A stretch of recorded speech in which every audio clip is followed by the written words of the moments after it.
I don't want to talk just about the story, though, because there are the rules. Collaboration really affects the rules as well. And that says leveling up. I took a little level of badass, can you tell? When you're figuring out what rules you're going to use, it's kind of like picking a whole new set of rules for the universe, a whole new set of physical laws. Guys, I'm going to be running a D&D campaign in Eberron, but I'm not going to use grappling. Oh, okay, cool, we're in for that. I don't like that. I really like grappling. All right, we'll use the modified rules for grappling. Okay, you just collaborated to say what rules the universe is going to have. You guys want to do a World of Darkness vampire game? Anybody in? Yeah, okay. Can I play a werewolf? No, because this is a vampire game, this is what I want. Okay, well, can I play that clan of vampires that kind of has wolf-like abilities? Alright, but it's still a vampire. Yeah, okay, I'm in for that. Hey guys, we need more giant robots. Anybody want to play Palladium Robotech? Nobody wants to play? Okay. How about with Bezo, because it's easier? Oh, okay. We can all agree on that, sweet. So we kind of collaborate on the rules right from the get-go. We're figuring out what game we're going to play next. Because the core rules pretty much say what that game is going to go like. D&D is very combat heavy. You know you're going to come across combat. It's going to happen. Somebody may say, all right, well, I'm not going to do the standard kind of monster killing campaign. It's going to be set in a city, and you may be fighting other factions and guards, and it's going to be very role-playing heavy. But you build your characters with lots of combat options. This kind of mini simple role-playing game system I've put out here for you on your sheets is very similar to an early version of D&D. Uses some other elements, but everybody has a combat stat because everybody's going to get into combat. That's a core element of that game. So picking the rules, you know what is going to happen. And if we know the rules of what's going to happen with the world, we know how we can affect those best and what our in-game roles can be. D&D is combat heavy, and we're going to be taking damage. So I'm going to volunteer for this next thing. Anybody want to volunteer their characters? Either of you really want this? Yeah. You're down to one hit point. What character are you? I'm a mage. Alright, how did your mage get down to one hit point? So it looks like I have a staff with like a ball and chain on the end of it. Okay. And in an effort to conserve my power points, I decided to use that as a weapon. Yeah, I critical and kind of caught myself in the head with the ball as there's kind of runs through action. Out of your 12 hit points, you scored an incredible hit on yourself. You take yourself down. Alright, you're still good, you're still alive, you're probably in critical condition. How do we get you to keep going on this adventure? Because in real life, healing takes a long time. Luckily, as a mage, I have sustaining magic, which I use to heal people. Okay. Because it's magical healing, it doesn't take months and years. So I can just spend a point to give myself back. You get yourself up to 70 hit points. And you're okay, but you're still kind of feeling bad. You can only do that once per day. Yeah. So, anybody else think they might be able to help you? Yes, I can cry. You can cry. You've got a paladin. My tears will do wonders. Nice. So, he's a mage. How does your paladin feel about that? If we chosen rules beforehand, we know kind of if magic was good, if it was bad, if it was evil, but I'll let you decide how you feel about that. I'm going to be okay with that. Okay. Because I really care about him. Okay, so in this game story, that's only happened here within these last couple of minutes. Your character really cares about his character and wants to see him do okay. So you're willing to shed tears to heal him. Yes. So you spend a point and use your tears of healing ability. And you gain back how many more hit points? 5. Alright, you're almost up to full. So you knew your roles in this. You had a role that you could possibly be a healer, and you had a role as a healer. When you pick that class, when you say, I'm going to have this power and ability, you say, this is some of what I'm going to be doing in the game. Because I can heal when somebody else gets hurt, I am going to heal. A common game discussion is, all right guys, we're playing D&D, who's going to be the face? Who's going to do all the speaking stuff? Make your character good to do this. We want somebody who's good at that. Okay, we know we're going to find traps. Who's going to be the trap disarmer and the lockpicker? Okay, one of you can do that. And you build these defined social roles in the game world. that kind of influences what you do out of the game, but it says, yes, we are agreeing on the rules, and we are collaborating to take various elements of this. Now, in a thing like Vampire, stealing is not really so important, so that's not one of the roles. So if we decide we're going to play a game called Vampire, which is about being undead vampires struggling with the world and figuring out their role in a world that doesn't accept vampires, and you can feed on somebody and get some blood and heal yourself. So you don't really need to feel healing, but you do need to figure out other things. All right, will my vampire be compatible with yours? There are many different clans. How do we do this? Are we hunting in the same grounds? You kind of say, these are the rules we're going to play by. How do we all fit into this structure? All right. And this lets us all be participants in some way. We make concessions in other ways so that we can do things in other ways. We say, all right, I'm going to be the lockpicker, but I also get to be the guy who bounces around and cuts stuff because I'm going to be a swashbuckler character who's kind of a mix of both of those. All right, cool, we've got something like that. Like the mage, yeah, I can heal a little bit. All right, we don't necessarily need a cleric or a paladin or to carry around a lot of healing potions. So the rules help support the rules we take. All right, but rules change based on the players in the group. Having rules doesn't mean we're strictly bound by them, unless we want to be. But it does mean that you can change the rules and take them from whatever they say. GMs and the players talk about change rules, like with grappling. We don't want to do grappling in this way. Let's use this optional set of rules or just keep it completely out of here. We're deciding on a version of reality ourselves. Even though it says so in this book that we buy for this game that we play, we're figuring it out ourselves and saying, we want this, not that. The game will go this way because it works better, or because it's more fun. It's an entertainment experience. So we change a lot of things to make it more fun. This is from the first game this movie. This character is going to pickpocket from that character. There are rules defined for that. But if he gets past it, He doesn't notice you. I think his pocket. Oh.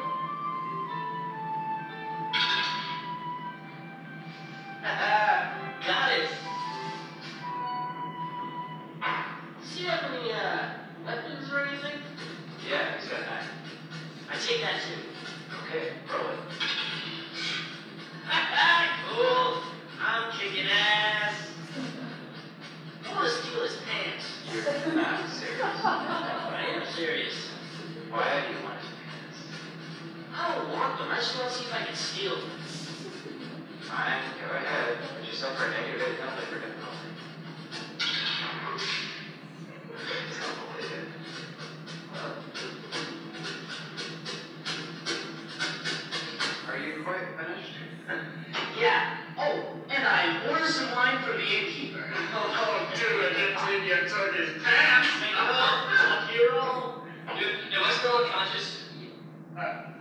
So, there are rules for stealing in the game of D&D, the version that they're playing. And they don't really extend to what is the actual penalty for stealing your pants. But the group of guys said, you know what, alright, that's fine. I'll give you a shot. Here you go. I'm going to make up and change your rules, and you get a negative 8 penalty. Alright, he rolls his dice, he gets negative 8 to whatever he rolls, but he still makes it. The story goes on. It is completely outside of what would happen in reality, but it is fun. And that's one of the things that you do, because it is a fun experience. Once you start, though, it just keeps going. Booyah! I sneak into backstab position. You're gonna attack him? What good is that gonna do?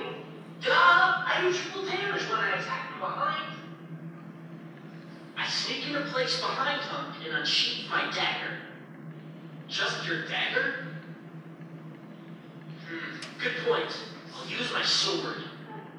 Even with triple damage, it's not gonna kill a guy monk size. Wait. I have a better idea.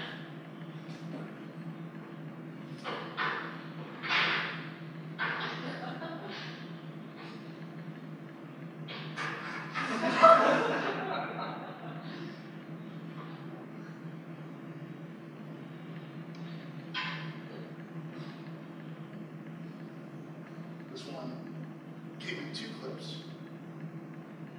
I'm gonna backstab him with a ballista. Uh-huh. With a fucking siege weapon? Sorry. Uh-huh. Okay, there's gotta be a rule against this. I'm proud of you. I can totally picture this. Really good. When you crank it up.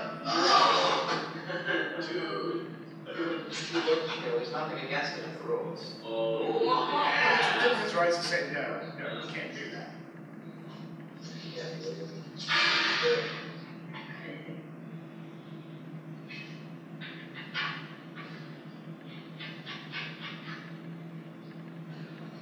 Well, that's 264 points. He splattered all over the common room. The patrons, shrieking hard, and run out of the inn, occasionally slipping and whatnot. You now alone in a room that looks like a vat of beef stroganoff exploded.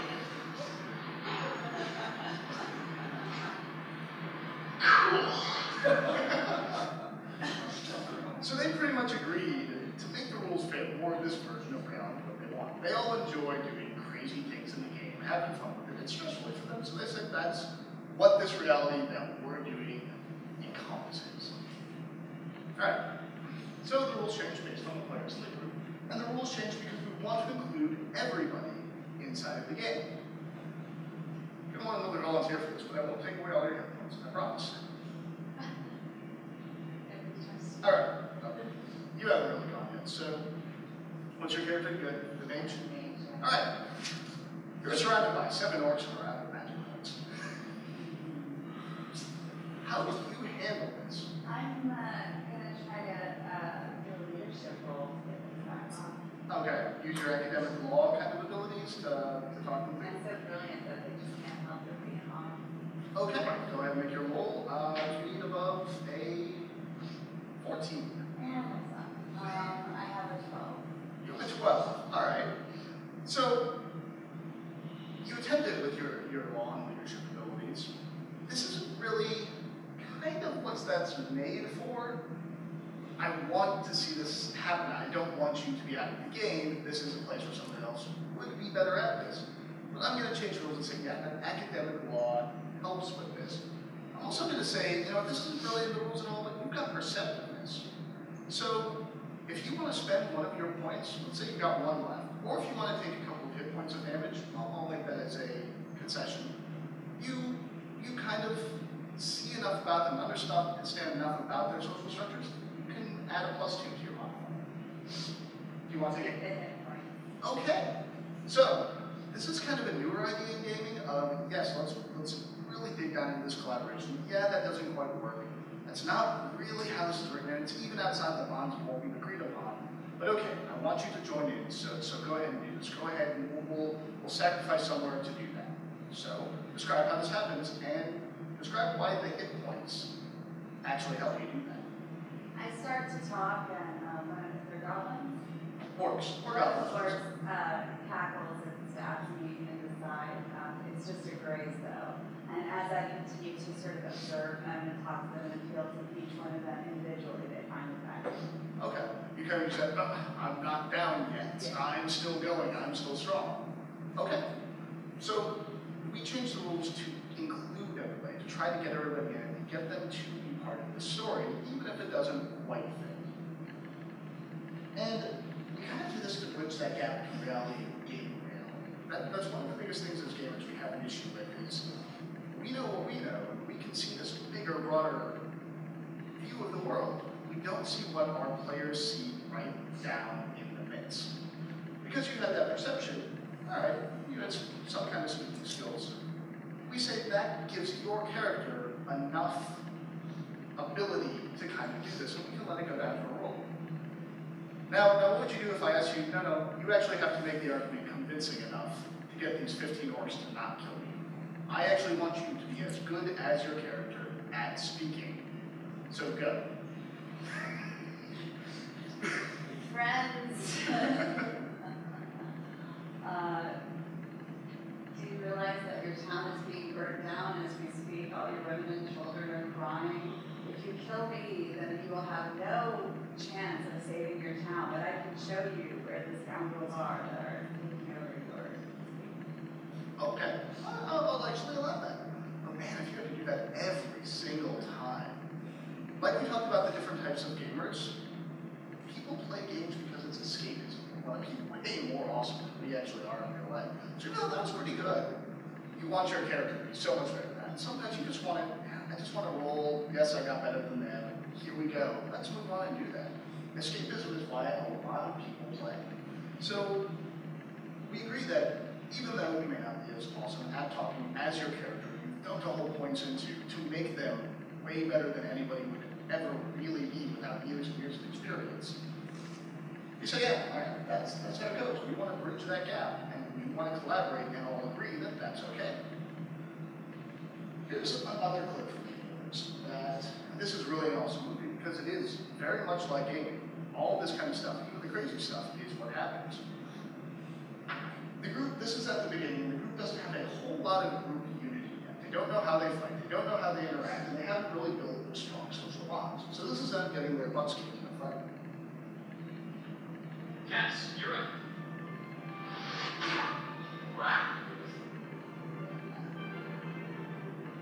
Garrett. Lightning bolt! That'll go off in 2 rounds. Wild magic, Sexmo. Flip pulls a Lazarus. He's already been killed because he couldn't charm the goblins. And goblins.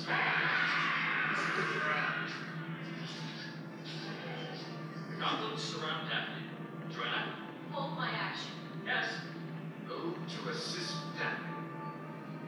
Twice. I'm here to protect you. My hero.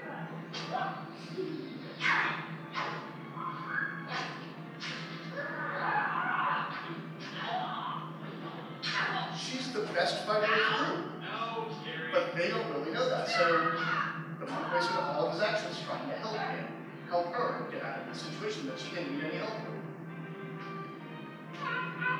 Osric uses the snap point. And the bard is just not that.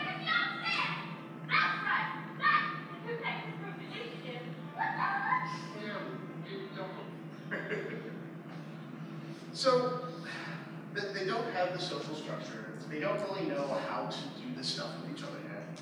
But later on, they actually start talking about it and talking about it out of game. That's one of these forms of collaboration that we do. Is we say, hey, we don't know as much as our characters. We don't see you. So we just say, oh, I can do this, you can do that. All right, why don't you do this and make this happen? Which is exactly how it happens for this group. Later. Right, which does. At the cost of 2 spell slots, I can regain any spell previously cast in 10 rounds, assuming you can concentrate. Well, then it falls to the rest of the party to protect me. You're going to see the bard back a lot in this one.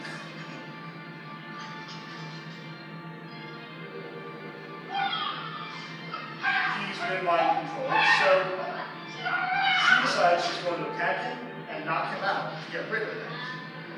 Osric lays hands on Cyrus. He heals him. Keep it down! I can't concentrate! There's actually a subtitle track where they say exactly what is happening with the game they're playing. How many of those have you got? 50. I can do this all night. Come on, man! Live! Lingering fear! For I no! Go on me! Evildoers, prepare to die!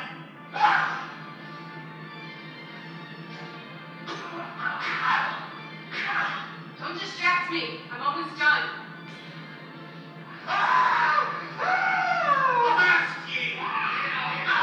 You guys are lying. They actually say, you didn't plan to play a bar, alright, I'll let you just throw a new card in whenever he Good dies. question. So, they collaborate to let that happen. Trapped in the pentagram! Now we have him! And she gets that information, she makes it out with the rest of the group. Everybody's nothing more of me, asshole!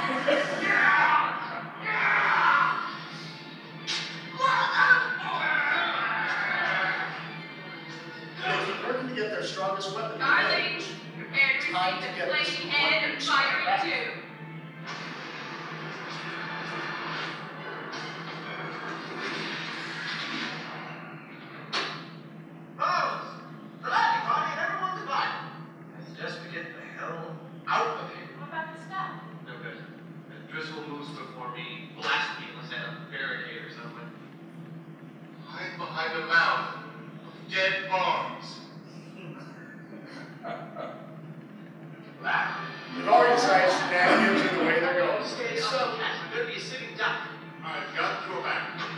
They use the fact that they agree that there's a horde of guards following them, which are ready to jump in to give enough time.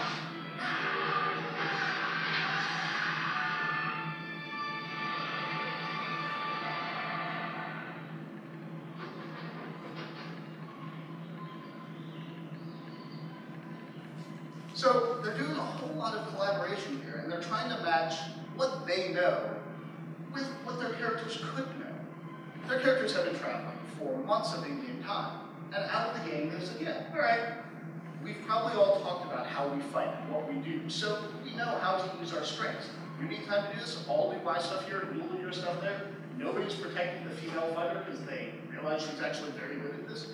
So this collaboration comes in at a lot of aspects of this. They've also collaborated that it's more fun to have this shenanigan-y type of game, and said, all right, there's a horde of bards following you.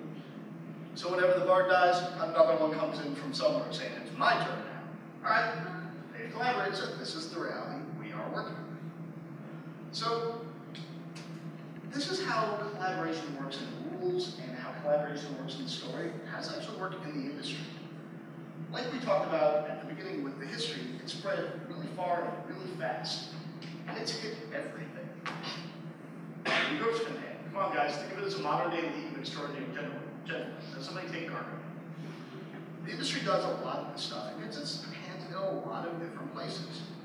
Since we have role-playing games in many types of areas, there are a lot of factors that go into getting that far out, to becoming that popular. There are role-playing games for Serenity. There are role-playing games that have zombies as their main core. There are role-playing games licensed for 100 different things. And there are role-playing games that people say, oh, I'm going to use this system and turn it into this. And it's really caused it to spread out. And one reason of that is that rules are not copyrighted. And that is brilliant and scary if you're a game designer. You cannot actually say, roll a d20, compare it to a number, and own that. So, you can kind of sometimes own expressions of it, or that it does a certain thing, but really, those core aspects you just cannot control. Gaming, this is one of the things that cause gaming to spread far and wide in the beginning. But there have not actually been a whole lot of lawsuits in gaming to say, yes, you can't do this, or you can't do this, at least not as far as rules are concerned. Because by and large, when you're sitting there at a convention talking to people, they're like, oh, that's an awesome idea, blah, blah, blah, that's really nifty, how do we do that? Okay, I want to play your game that makes use of that. Yeah, it uses something similar to my game, but it would be awesome to see you take it that way. It leads to there being a lot of systems out there, because people get inspired by things they see in one game, and they build upon them. I have no idea if this is actually common knowledge or not, because I can't remember if the guy said it at an award ceremony at the bar afterwards.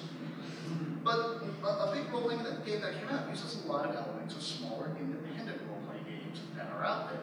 And what he actually told me was, yeah, we really like those, so we hired the designers of those games, kind of paid them to come in and say, yes, you can use this, here's how I would do it in this game, and brought all these people together who made smaller, independent games that were really popular into this one larger game. There was no, oh, well, if you're going to use that, pay me $1 zillion and do this and license this. I said, yeah, all right, pay me a fair wage, let's do this. Bring me on as one of the multiple developers. And they built something together that was greater than what they each had individually. All right, I want to tell you this story about D&D because it really shows how collaboration makes this industry move along and how when you don't have collaboration, it kind of grinds to a halt. D&D has used the D20 rule almost since its very first days. It's always been a D20, and they have this thing called the D20 system. They realized that game designers were going all over the place with lots of different game systems, sometime in the early 2000s. And they said, you know what, we would really love to corner this market. So they, even though rules were not copyrightable, said, hey, we can use the entire D&D system as it is, which people know, and we're going to publish it into this thing called the OGL, the Open Gaming License. Here are the requirements. You have to say this is who originally makes it. And people said, oh, all right, well, I can build off of that and make my game do this. I want to do D&D in a modern setting. Here's D20 Modern. Sweet. I want to do it in this new fantasy setting, but it's set in the stars. Okay, here's that. I want to make something. I want to have 17 new archer powers because I really like archers, and I want to do that. All right, release it as a PDF online. They were, Mark, market just got flooded by D20 products. And they ordered it. At that time, you saw people making other stuff, but it was like, yeah, I'm making that, but I want to do some D20 stuff too, or now we're just going to play D20 with whatever I have. Gaming groups were going to other games if they liked them, but everybody that became the big dog. Then they made 4E, released a different gaming license that pretty much said you couldn't do 3E stuff if you use this 4E thing to produce official gaming stuff. 4E was a response to popularity of MMOs like World of Warcraft, which were heavily influenced on their own by the mechanics and themes. But they said we want to get this younger audience, and we don't want people playing D20 anymore like it was. We want this new system of ours in place. And if we don't get all these people to stop doing that, we are going to go out of business real quick. So the 4E license said you can make 4E stuff, but you can't make 3E stuff anymore. That was kind of a flop. The mechanics were strong and easy, but a lot of the social elements were less supported, so nobody really wanted to go to this. And the 4E gaming license didn't really catch on. Lots of small publishers called it quits, said, all right, well, people are going to be buying 4E books now, and they won't have the main support structure. I don't have a built-in audience as much. I'm going to go make something in Savage Worlds. That looks cool. I'm going to go design my own thing that I can do. I want to do this thing with cards as the mechanic. So they did a lot of these different things. And then Paizo, who was on the 3E license, pulling in a lot of things, said, you know what? We've realized we can just remake most of D&D and do this. So they kind of worked a little something out, said, hey, we're going to do this. We're not going to the 4E license ever. And they made this thing called Pathfinder, which is exactly like D&D 3.0 and 3.5. Fixes a couple of minor rules issues, but it's still that same core element. And they outstrip D&D 4E sales right now. Hasbro, who owns Wizards of the Coast, who owns the D&D license, will not release sales numbers for their stuff. So there's no real official way to say this, but a lot of gaming stores talk about here's what's going on with my sales of this. And if you go to a gaming store, look, there's a 4E section, but it doesn't get played as much. Some people like it, but it just doesn't. Paizo said, yeah, we can do this, and we can be more open to this collaboration and social aspect. People wanted their games, really just stole that right out from under them. The award ceremony I was at this year, it was categories of, oh, we're in this category, and this category most likely to lose to Paizo, or whatever they were making. But that's what happens when you go through collaboration. And this also kind of spawned a whole lot of explosion in smaller, more independent games. Part of it was because 4E was not capturing the market share. Players were looking for something new to do. Part of it was because people wanted to do different things. They were saying, hey, I gamed in my 20s and all I knew then was D&D and this is cool, and now I'm 30 and I like D&D, but I don't have the same time abilities to go in and play those kind of games. Let's play this one. That's a smaller one-shot. Let's play this one. Part of it was also because technology put this into people's hands. People could say, yeah, I'm going to collaborate with other people who aren't even here and make my game. All the games I've made would not be possible if I did not have the internet to go talk to other people and get an artist from Seattle and an artist from the UK because they had what I wanted and needed. And it wouldn't be possible if I wasn't able to say, hey, here's a way for me to distribute this. I don't have enough money to get a print run to start this out. I will put it up as a PDF for $10, and enough people bought that so that I could go and make this and do what I wanted. I'm not even going to talk about Kickstarter because Kickstarter has just taken over with gaming. There are so many things out there, like on my Facebook page, there are so many, oh, here's this new Kickstarter, I'm doing this, and that's really, really awesome because a lot of games that wouldn't get made otherwise are getting made. Wizards is not stupid though. 4E might have been a flop. It did not make what they wanted it to do. It didn't take this industry in a whole new way. But it decided it was going to go back to what it knew.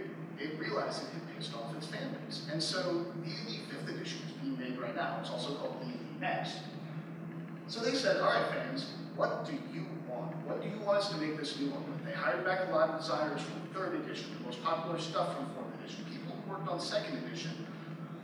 And they said, all right, here we go. Here's all these people who will blog posts out there, and every one of them has a poll. They're like, let's talk about wizards and what type of magic you want to see in D&D.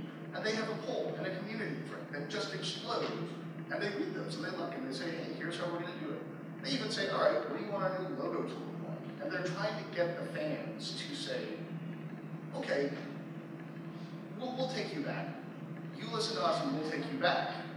Because they want the fans to be part of this again. And they realized with 4E, they didn't look at the market a lot. They looked at a different market and said, we want that, not what they already had. So, gaming is everywhere. Gaming just stretches out and influences everything. And it spreads to all these different places because of this collaboration. Like I said before, we collaborate with what we do. How can we as an industry not collaborate when we do it? Joss Whedon has, I'm going to skip through a bit of movies just because I want to make some time for gaming. A lot of movies and TV are inspired by games. Underworld was sued because there are elements of it that were too similar to stuff you found in White Wolf Vampire and Werewolf games. There was a vampire series called Forever Night, which people would play, oh, that's Satoriador, and he does this. And there's been some talk that that was made from somebody's game. Firefly, Joss Whedon has said it was inspired by a game of Traveler that he played in college. He said, yeah, I'm going to do this, but in this game format. And if you think of the Avengers, like that picture, those are gamer character stereotypes. And how, if you're a director who says, I've got all these big personalities and all these big characters, how do I make them work together? Well, how did I do that in that game that I ran here? Well, how did I do that here? Since it's about story, there are tons of people who play games and then use that to enhance when they go off and become an author, when they go off and become a top-down content creator. Vin Diesel, who I totally misspelled that, is a big D&D player. He actually has a tattoo of a Drow War Strider character on his back. Conan O'Brien outed him on his show with that, and it's hilarious when you want to look it up. But he said that's his pitch black and written had inspiration from his games.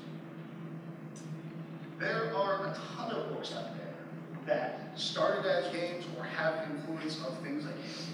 The Dragonlance series started as a role-playing game that Margaret Weiss and Tracy Hickman ran, and they kind of included elements that their players brought in and said, oh hey, we're also going to be writing this as a story, and build the game directly from it, or build the story directly from those games.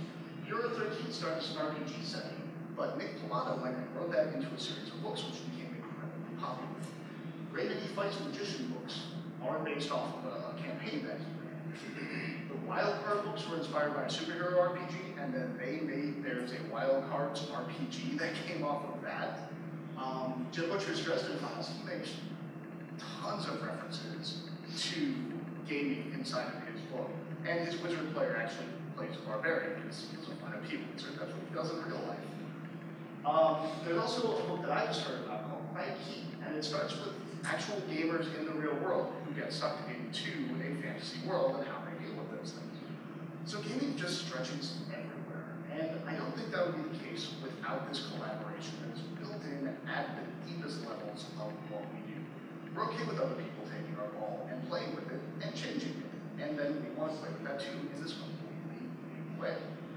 So what I actually want to do now is take any questions you have and do scenarios to kind of show stuff if that brings it up. So pretty much any questions you have, anything you'd like to try, anything you'd like to look at more, we've got about 15 minutes that we can game and run through scenarios here. Does anybody have any questions about this? Well, so obviously, alright, I'm going to back a little bit. Okay. There's a British journal called Interactive Fantasy. Have you seen any issues of that? I'm afraid I have not. It's hard to find now. Okay. In the mid-90s, you could dig through some boxes and find it. It was a digest size. It was about the size actually of this. Okay. In that, I can't remember the guy's name, but there's a guy who worked for TSR back in the days of like Gamer magazine and that kind of thing. And he basically went through and tried to digest and dissect what an RPG was. Okay. And he talked about the difference between like, he defined, for example, that SimCity's not a game, it's a toy. And a story is a story, and a toy is a toy. Where does an RPG become a game and stop being something else? Right. And I think that that's one of the things that, like, White Wolf almost tried to get rid of in a way that, like, With the new World of Darkness stuff? World of Darkness stuff, right? Well, sorry, right, I meant World of Darkness. Right. And White Wolf is a company, World of Darkness is their setting. And I think about things like the so-called Amber Dice List game. Eventually, is that a game? Absolutely. You have rules to govern how you do things. It's not just a storytelling experience. It just does not use the dice. There's another one called, which you may have heard of, called Dread. It's a horror game. It is one of the most brilliant horror games I've ever seen. The mechanic is a Jenga tower. So you have this Jenga tower that, okay, you're running away from the killer.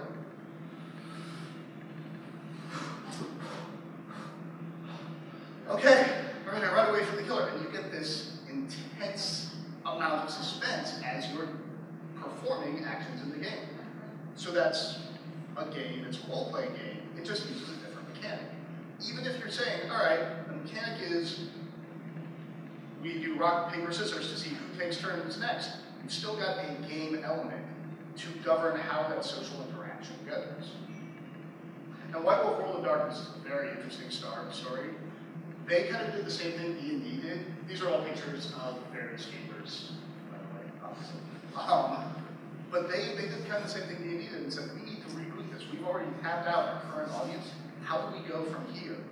And White Wolf had this huge meta plot with their story. They just had, here's how the world works. Here's what these clans do. Here's how these things happen. And people would just go by book after book explaining more of the background details. Then they said, you know what, we're going to have the apocalypse in the world. And they published a series of books that was all about the apocalypse for their world. Then they put out a new set of books called New World of Darkness. And they left out that meta plot. They said, no, all right, there's not as much of this structured plot to how the world works, to how the world setting works. There is, you have more free reign. They lost all of their older players. My friends love White Wolf and World of Darkness. I hate playing with them because they're like, oh, here's how we're going to do this and this and this. I'm not going to play Dangle because of this and this and this. And I'm like, I want to play a werewolf and make my own story. No, that's how that version of werewolf works. I want to do this stuff. No, they're so tied into that, and they love that. And World of Darkness lost a lot of its gamers. Went through a bit of a thing, got bought by CCCP, who makes EVE Online. And then they kind of got behind this print-on-demand thing. They said, okay, well, people like the old stuff. Let's just go and print that on demand, print off 50 at a time, have them be able to order it through a website. And that's how it kind of revitalized White Wolf and got them back into the game, so to speak. So yeah, when you don't look at what your audience likes, when you don't collaborate with them and say, what do you guys want? Oh, okay, let's modify ourselves. Then you kind of fall into ruin.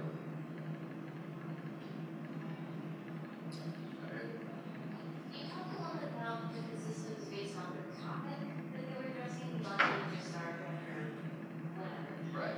You didn't talk a lot about how different mechanical systems can encourage different types of play, or how the DM can sort of guide things to be a certain type of game, because even within one system, two different DMs can be an incredibly different experience. Absolutely. And that's because it is such a thorny, big topic. But it's good to bring it up. The people definitely do control how a game is interpreted. I have friends who run D&D games, which is very combat heavy, and they run it the straight, normal, vanilla way. You go, you kill some monsters, you do this, great, how's this go? When I do it, that's not what I get into. I sit there and I say, all right, what do you guys want to do? How do you do this? And we have a D&D experience that if they roll the dice and if they have one combat a session, that's lucky. But I also modify that and say, all right, well, you guys still want that constant leveling up that, according to the mechanics of D&D, comes from killing 3 higher than you monsters a session.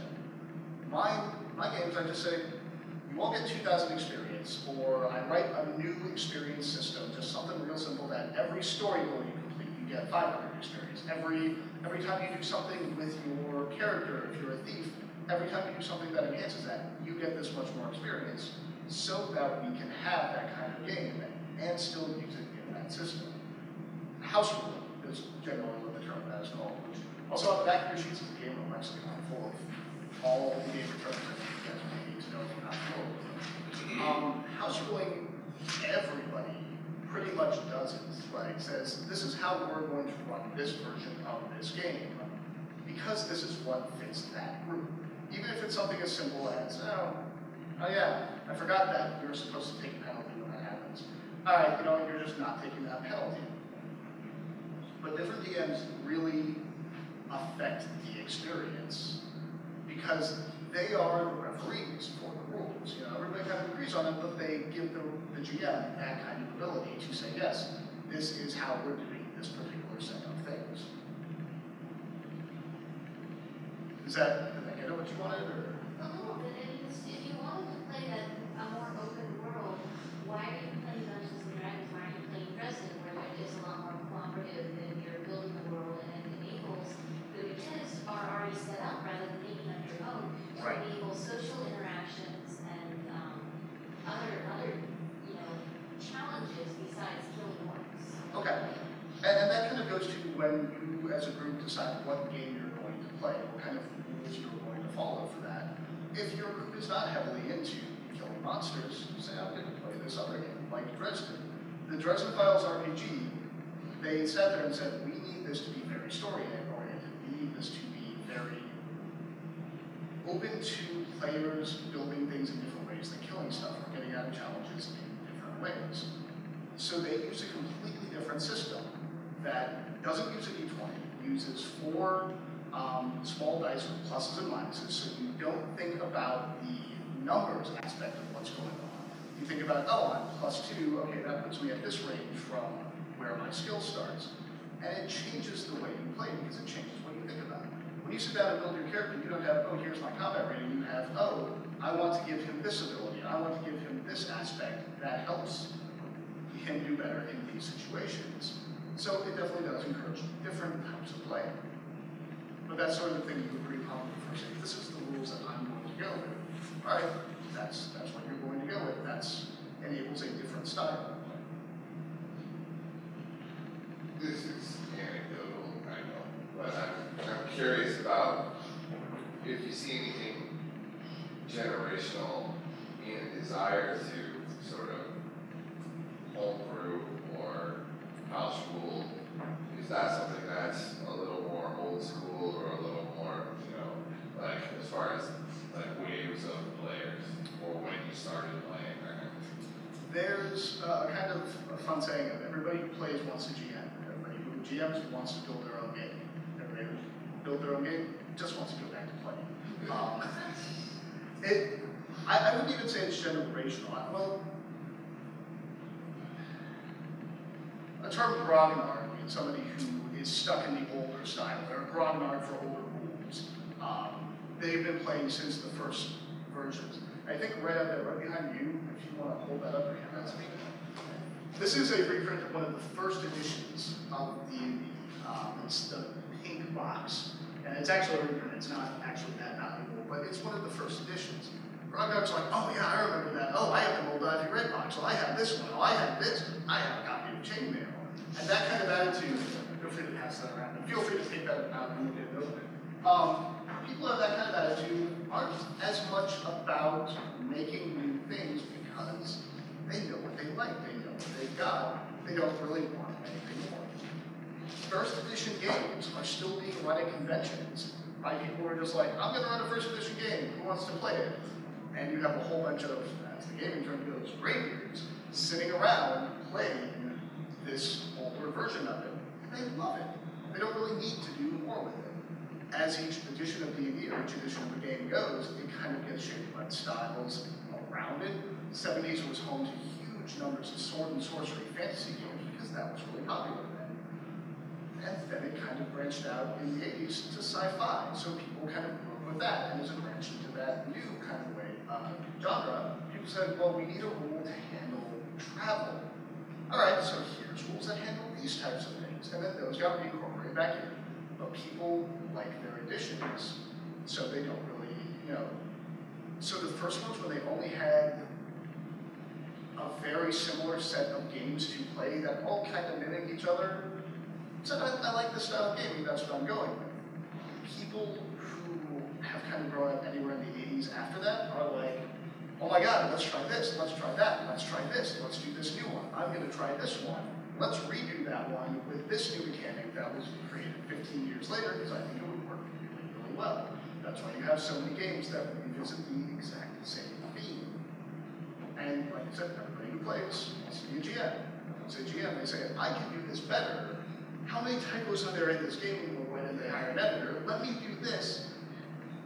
And when you have the ability to actually go break the stuff and say it, like I did, I can put a PDF up online for free. Cool, oh, I've started to spend money on it. Okay, we'll get into that. And that's a lot newer attitude. But I'd say it's pretty common in anybody who started gaming in the 80s and afterward, because they had a much bigger genre to play. I also would say that it's just sort of inherent to gamers that they, are used to having some sense of agency or role, and they're kind of trying to negotiate that. And so while you may see more house rules and more innovations in certain groups rather than others, there is that desire to try to work around, that's kind of embedded in the play process. Yeah, absolutely, right. There's no gamer out there who hasn't gone, wait, why didn't this happen this way, and then complained at a movie screen when it didn't go the way they wanted.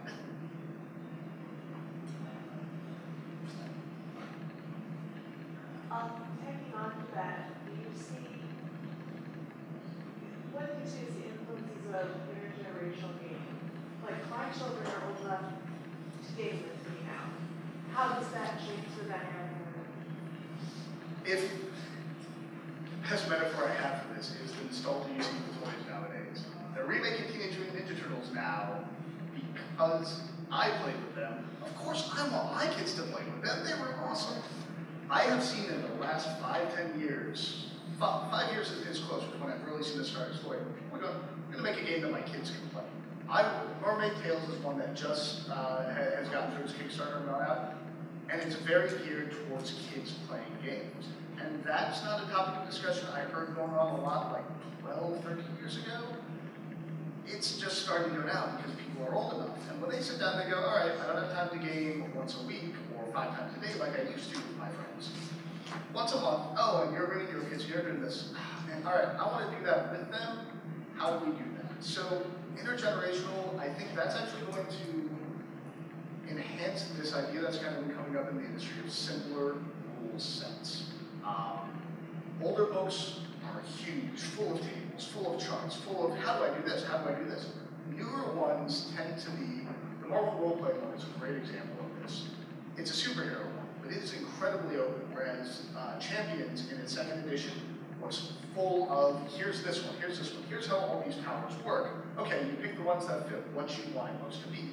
Or even the old Marvel one was very like that too. The new Marvel one is, all right, you kind of have power generation. This many points, you do this, okay, there you go, you explain how it happens. Self-Shilling, the one that I wrote, kind of has some of those ideas too of, yes, here's a rule to do it, but you say how it happens. We're not going to write, oh, having the blood of a dragon gives you a +2, having the blood of a centaur gives you +2, having a mechanical steam pack gives you +2 in 50 different flavors so people feel they can do that. It's +2, you tell us how it happens. And that kind of idea is starting to catch on a lot as, yes, you have more control over this, and we want it to be simpler.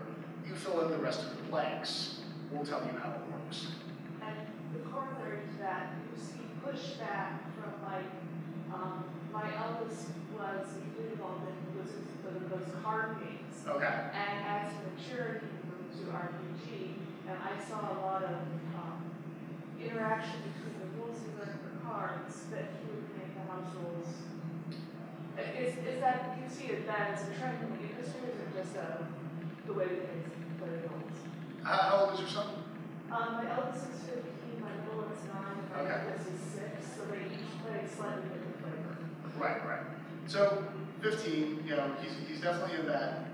here's the mechanical, here's the crunch, I like all these different things, here's this cool bunch of powers I can go through. I did the exact same thing with the D&D second ed books with, I'm just gonna sit here and read these and make characters and think about them. And I think that's very, at that age, something you like to do. You like to be part of a group and hear all these rules to be part of a group. I think that, and that's kind of why D&D tried to mimic the MMO 4E with 4E. Here's a whole bunch of rules, here's a whole bunch of things you can do, we're going to tell you exactly how you can do them. Just like you do in a video game. And I think there will be pushback. I think the people who want that will go to that area of the gaming industry. The people who want something different will go to a different area. And people will continually say, oh, games are getting too light and fluffy, let's make it crunchy again. And then 5 years later, games are getting too crunchy, let's make it fluffy again. How do we, and you're always gonna have that many-limbed octopus of lots of different things going on. And I don't know, honestly, if in 15 years there's going to be a big name in the gaming industry like Coast is right now, or Paizo is right now, because more and more people are being able to do it. And if you can say, I specifically like this game, which is written really, really closely to what I want, you can play that. I don't care that it's from 15 years ago. We're playing that right now. What do you think of, I've noticed, like, big box food stores and just more mainstream stores are carrying things, but it's being packaged. Like, I've noticed, UK brand that makes, Warhammer. Games Workshop. Okay, Games Workshop has taken their RPG version of Warhammer and parted it out into small books and decks of cards listing powers so that you can hand somebody, oh, you have this power here, hold the cards. Yep. Obviously, I see the commercial end of that. You're selling it in more places and you're making something that, like, it's not all happening just in your head, you have everything to look at, and if you forget, you don't have to flip through 100 pages. But is there some other element to that? There is. It kind of goes back to saying we want to go back to our histories, and it kind of goes back to saying we want to make these games again. You know, hold on, 2 examples of these. This is, like I said, a reprint of the pink box version of D&D. Very early. Inside of it, you have dice, you have a book with an adventure, you have another adventure, you have a map, you have the rules, and you have the rules for characters.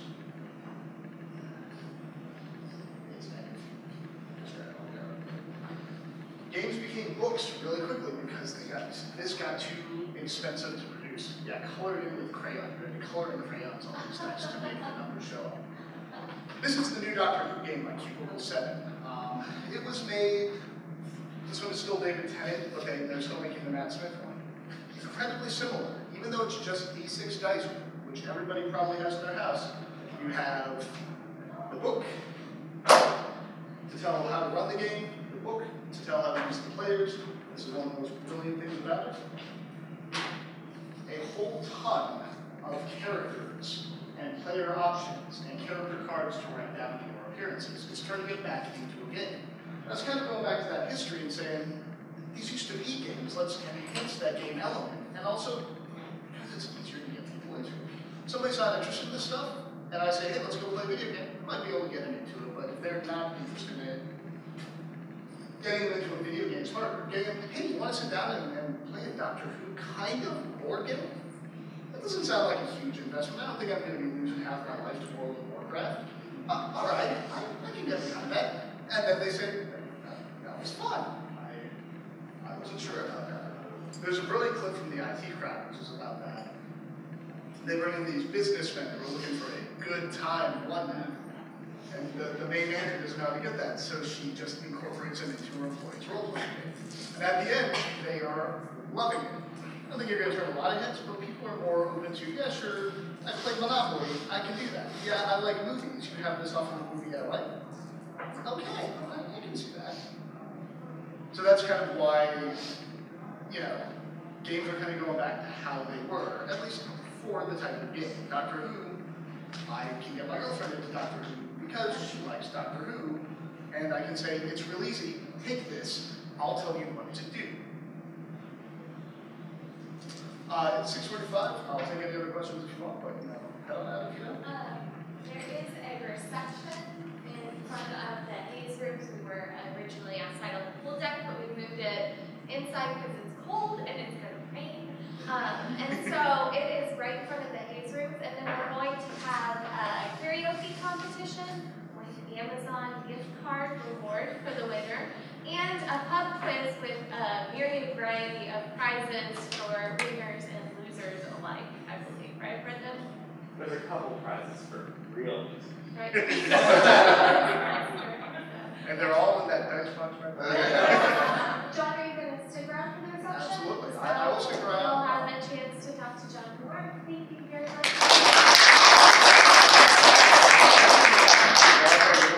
If you corner me at the reception and give me a drink. Now I will be happy to run you a game or show you more and talk about that. Please feel free to take the character printouts out there, expose somebody else to gaming. Grab a handful of dice. I have a dice guy who gets them from the real sheet. Out of the back of the van, I'm not joking. But feel free to grab some materials and